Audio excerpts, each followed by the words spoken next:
ঢাকা কলেজের শিক্ষার্থীদের কাছে ক্ষমা প্রার্থনা না করে, তাহলে ঢাকা কলেজ সহ 7 কলেজের সামনে থেকে অনির্দিষ্টকালের জন্য ঢাকা বিশ্ববিদ্যালয়ের বাস সহ কোনো যানবাহন চলবে না। গতকালকে ঢাকা বিশ্ববিদ্যালয়, ঢাকা কলেজ এবং 7 কলেজের শিক্ষার্থীদের মধ্যে যে সংঘাতময় পরিস্থিতি তৈরি হয়েছে সে বিষয়টি আপনারা পুরোপুরি জানেন। এই বিষয়টি হচ্ছে 7 কলেজের শিক্ষার্থীরা দীর্ঘদিন ধরে যারা যৌক্তিক একটা দাবি নিয়ে আন্দোলন করে আসছিল অধিভুক্তি বাতিলের জন্য, এরই পরিপ্রেক্ষিতে গতকালকে 7 কলেজের শিক্ষার্থীরা একটা দাবি নিয়ে, শান্তিপূর্ণ দাবি নিয়ে গণতন্ত্র মুক্তিকরণের দিকে যায়। এরপরে সেখানে তারা শান্তিপূর্ণভাবে অবস্থান করে। ঢাকা কলেজ সহ 7 কলেজের একজন শিক্ষার্থীও গণতন্ত্র মুক্তি ত্বরণ পার হয় নাই। কিন্তু ঢাকা বিশ্ববিদ্যালয়ের শিক্ষার্থীরা সম্পূর্ণ পরিকল্পিতভাবে তারা ঢাকা কলেজের শিক্ষার্থীদের উপরে অস্ত্র শস্ত্র নিয়ে, লাঠি সোঁটা নিয়ে তারা হামলা চালিয়েছে। আমরা এই সশস্ত্র হামলার তীব্র নিন্দা এবং প্রতিবাদ জানাচ্ছি। আপনারা আজকে সকালে দেখেছেন, এরই পরিপ্রেক্ষিতে এই বিষয়টার একটা শান্তিপূর্ণ সমাধানের লক্ষ্যে আমরা সকালবেলা একটা সংবাদ সম্মেলন করেছিলাম। সেখানে আমরা 6 দফা দাবি উপস্থাপন করেছিলাম। সেখানে একটি দাবি ছিল অধিভুক্তি বাতিল করে ঢাকা কলেজ সহ 7 কলেজ শিক্ষার্থীদের যে যৌক্তিক দাবিটি আছে সেটিকে আমলে নেওয়া। ঢাকা বিশ্ববিদ্যালয় প্রশাসন সহ সংশ্লিষ্ট কর্তৃপক্ষ বিষয়টি আমলে নিয়েছে, এজন্য আমরা তাদেরকে সাধুবাদ জানাচ্ছি। কিন্তু আমাদের এখনো 5টি দাবি বাকি আছে। এই দাবিগুলো মেনে নেওয়ার জন্য এখনো কোনো প্রক্রিয়া কর্তৃপক্ষের পক্ষ থেকে অনুসরণ করা হয়নি।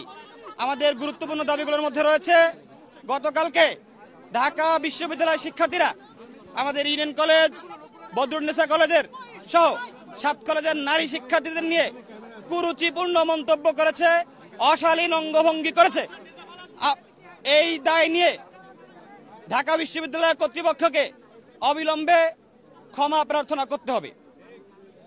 এরপরে আমাদের আরেকটি দাবি হচ্ছে, গতকালকে আমাদের ঢাকা কলেজের শিক্ষার্থী রাকিবকে নির্মমভাবে পিটিয়ে তাকে আহত করেছে, হত্যার উদ্দেশ্যে তাকে পিটিয়ে আহত করেছে নিউ মার্কেট থানা পুলিশ। এই হামলার সাথে যারা জড়িত, দায়িত্বরত থানার ওসি, এসি সহ এই হামলার সাথে যারা জড়িত আছে তাদেরকে আগামী 24 ঘন্টার মধ্যে প্রত্যাহার করে বিভাগীয় ব্যবস্থা নিতে হবে। আমাদের আরেকটি দাবি হচ্ছে, এই যে ঢাকা বিশ্ববিদ্যালয় 7 কলেজ শিক্ষার্থীদেরকে মুখোমুখি অবস্থায় নিয়ে এসেছে, এর সম্পূর্ণ দায়ভার ঢাকা বিশ্ববিদ্যালয়ের প্রভিসির। অনতি বিলম্বে আগামী 24 ঘন্টার মধ্যে এই প্রভিসিকে তার পদ থেকে পদত্যাগ করতে হবে। এই দাবিগুলো যদি মেনে না নেওয়া হয় আগামী 24 ঘন্টার মধ্যে, তাহলে আমরা নিউ মার্কেট থানা ঘেরাও কর্মসূচি ঘোষণা করলাম।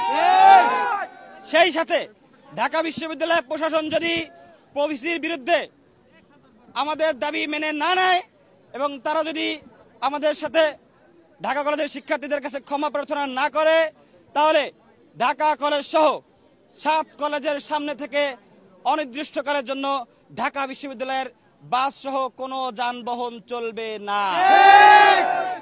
আমাদের পরবর্তী কর্মসূচি হচ্ছে, যদি এই দাবিগুলো মেনে না নেওয়া হয় আগামী 24 ঘন্টার মধ্যে, তাহলে আমরা থানা ঘেরাও কর্মসূচি পালন করব এবং শান্তিপূর্ণভাবে আমরা ঢাকা কলেজ সহ 7 কলেজের সামনে থেকে ঢাকা বিশ্ববিদ্যালয়ের কোনো বাস যেতে দিব না। আমরা প্রত্যাশা করছি এই 24 ঘন্টার মধ্যে সরকার কর্তৃপক্ষ তারা আমাদের সাথে যোগাযোগ করবে, বিষয়টা অফিসিয়ালি মিটমাট করবে। আমরা কোনো সংঘাত চাই না, ঢাকা বিশ্ববিদ্যালয়ের শিক্ষার্থীদের সাথে আমাদের কোনো সংঘাত নেই। আমরা মূলত একটি প্রশাসনিক জটিলতার বিরুদ্ধে দীর্ঘদিন ধরে আন্দোলন করে আসছিলাম, কিন্তু তারা আমাদের কথা আমলে নেয়নি। এই জন্যই আমাদের এই কর্মসূচি। ধন্যবাদ সবাইকে।